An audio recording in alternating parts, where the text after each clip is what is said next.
Very alarming na in talks na pala, pinag-uusapan na pala sa US at ng Pilipinas about dito sa posibilidad na magkakaroon ng isang factory sa Pilipinas. Alamin natin kung ano ito. Napakadelikado talaga itong ginagawa ni Marcos sa administration nito. Tila baga isinusulong tayo sa isang delikadong lugar, delikadong bansa. Ewan ko, anong pinaggagawa ng administration na parang ipinagkakanulo na lang ang Pilipinas. Panoorin natin ito. On discussions on how we can continue to cooperate with the United States, our major ally. At the same time, also, I think President Marcos would like to see how we can work with the United States and other countries that have the same mindset as far as the West Philippine Sea is concerned. So it will be on those general subjects of discussion. So, ang premise dito is yung West Philippine Sea. In short, yung defense natin. Well, I think that the first step that was taken was that the U.S. Congress has approved the production of ammunition in the Philippines. Oh my God! U.S. Congress, pinag-uusapan na nila ang pag-approve dito sa pagkakaroon ng, anong sinabi mo? Obviously, we're open to that one. Production of ammunition. Production of ammunition. The U.S. Congress has approved the production of ammunition in the Philippines. Obviously, we're open to that one. Because open to that one. Maalala ninyo, ito bago natin ituloy yan. Etong si Marcos Jr., hindi ko mawari kung bakit ganun na lang ang pagkakanulo niya sa Pilipinas. Dahil lang sa kanyang sariling gusot. Like, halimbawa, nung EDCA. Ano ba yung bargaining chip nung Biden administration sa kanya para siya ay pumayag na patayuan at dagdagan yung EDCA sites? Hindi ba't yung may kaso siya sa US? Yung hindi siya makaapak. Once na umapak siya, pwede siyang arestuhin. Kaya presidente siya o hindi. Pero anong sabi ni Biden? Hindi ka maaresto. Punta ka lang dito, mag-usap tayo. Pagbalik niya ng Pilipinas, EDCA. 4 more EDCA bases added sa Pilipinas. Naging 9 na ikinagalit ng China. Ngayon, okay, may dagdag pa natin yung pagpapadala ng 300 to 1,500 na mga Afghan nationals sa Pilipinas. Anong balita doon? Wala. Anong sinabi nila doon sa EDCA bases? Para magkaroon tayo ng defense ties with US, stronger ties. And aside from that, job. Para daw magkaroon ng trabaho. It will create more jobs. Ang tanong doon sa EDCA sites, meron ba tayong nabalitaan ni isang Pilipinong nagtrabaho dyan sa EDCA site? Wala. Ito, panibago na namang bargaining chip ng bagong administrasyon na si Donald Trump kasi, syempre, asawa niya may kaso sa Amerika. So, ano yung bargaining chip? Pagbalik na naman ni Marcos Jr. sa Pilipinas, magkakaroon na tayo ng, ammunition factory sa Pilipinas. Gaya ng sinabi nito. It's a good way of being able to have a combination of both defense and economic. To have that one of ammunition in the Philippines. Congress has approved the production of ammunition in the Philippines. Obviously, we're open to that one because it's a good way of being able to have a combination of both defense and economic cooperation between defense and economic cooperation daw the Philippines and the United States. So setting up a production facility in the Philippines would obviously be beneficial for us economically also because it will create jobs. Create jobs na naman! Ganyan yung ginawa. Sinabi sa EDCA. And it will obviously be a good hub for them to be able to produce what is required. What is required? Ammunition? Yan ba ang goal natin, digmaan? Ammunition. Our defense. So, again, these are talks that we're pursuing together with our economic team on how we can continue to have this type of cooperation, especially with the U.S. Defense Department.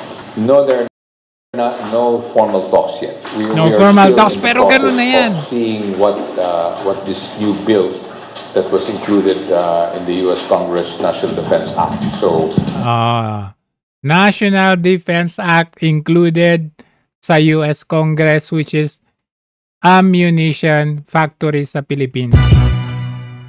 Pero teka, tingnan nga natin yung mga ammunition factories sa Amerika and worldwide kung saan merong mga sakunang nangyari. Ito yung danger niyan. Una, very dangerous ang magkaroon ng ammunition factory.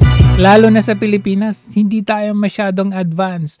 Walang masyadong, kaya nga hindi tinuloy yung nuclear plant diba? Kasi ang sabi nila noon ay medyo dangerous at scary yung nuclear plant na yan. Tapos ngayon magkakaroon tayo ng ammunition factory.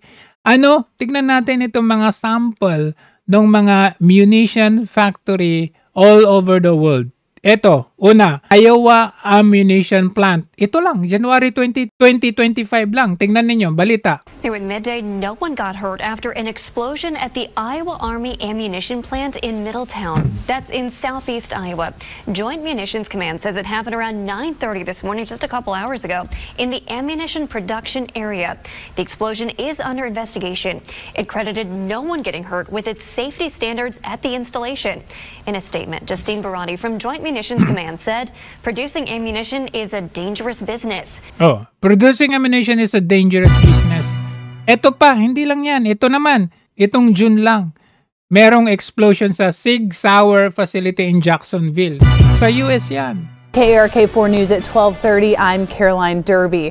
We are following breaking news from Jacksonville this afternoon. An explosion has been reported there. Well, first off, Caroline, this is a restricted area, so this is as far as we are able to go. But if you look down here, we are on Swift Drive and Marshall Road here at Sig Sauer. The scene has definitely died down, but take a look at this video. This is when I arrived at around 12 o'clock. This was the scene.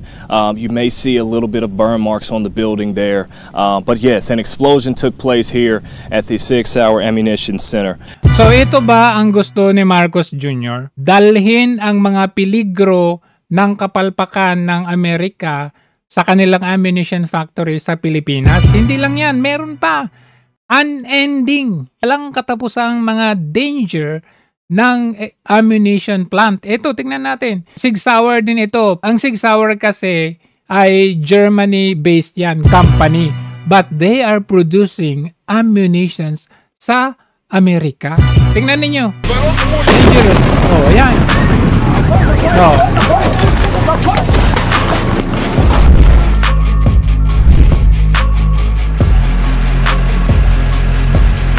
Yan.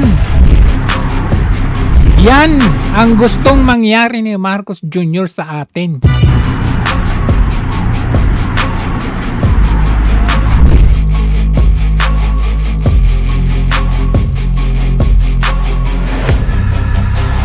Saan napunta ang utak na itong administrasyon na to? Kaya ganyan yung gagawin sa Pilipinas. Magkakaroon ng concessionary company at sila ang gagawa ng ammunitions para sa US. Ganun din. Kaya in case of liabilities, hindi liable yung Americans dyan. We are just there to produce ammunitions for them.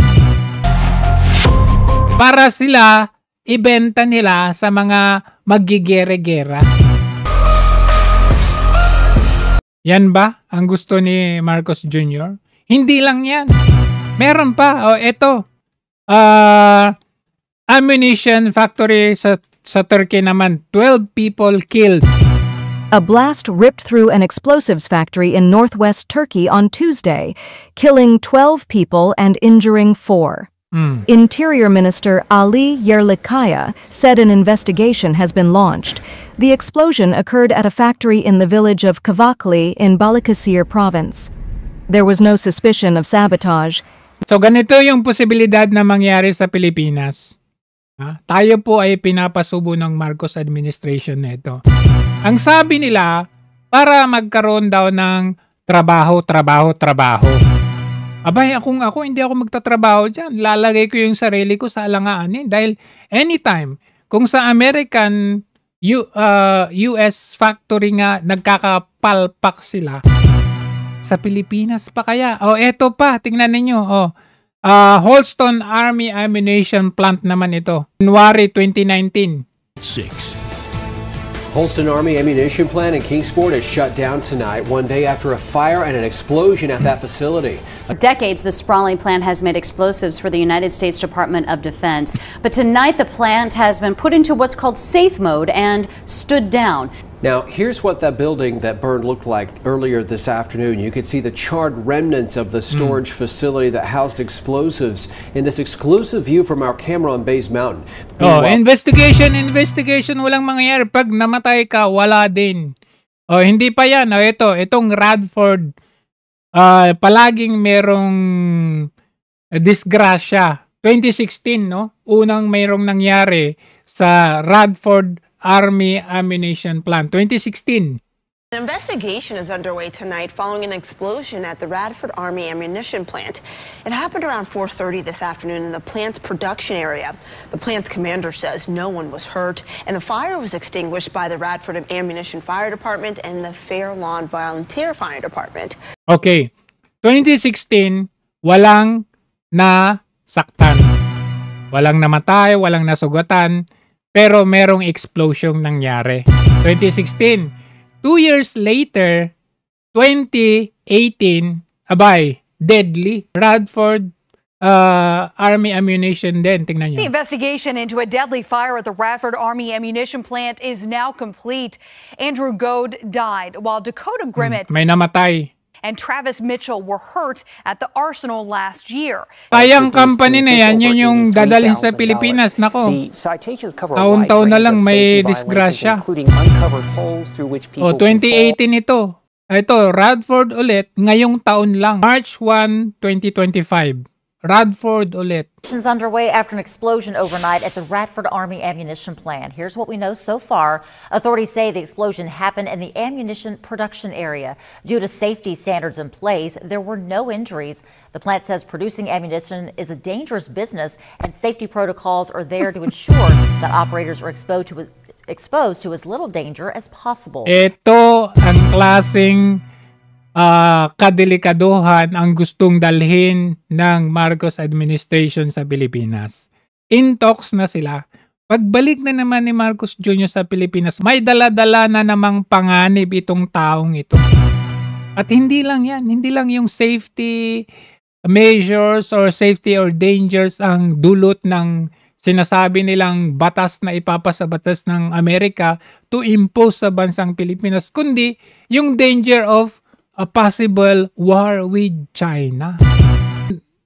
Ginawa nila or pumayag si Marcos Jr. na dalhin yung Typhoon missile sa Pilipinas. Ano yung naging reaction ng China? Yan, China issues war warning as Philippines and Taiwan.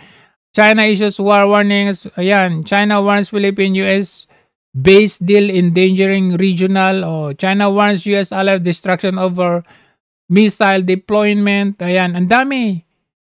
Prepare for war. Xi Jinping sounds. Ewan ko kung sinong mga vlog yung mga ito, but itong war na possibility na dulot or effect ng pinaggagawa ni Marcos Jr. dealing with the US with regard to this. Bakit ba kasi panay tayo defense na lang ng defense? Di ba pwedeng economic naman?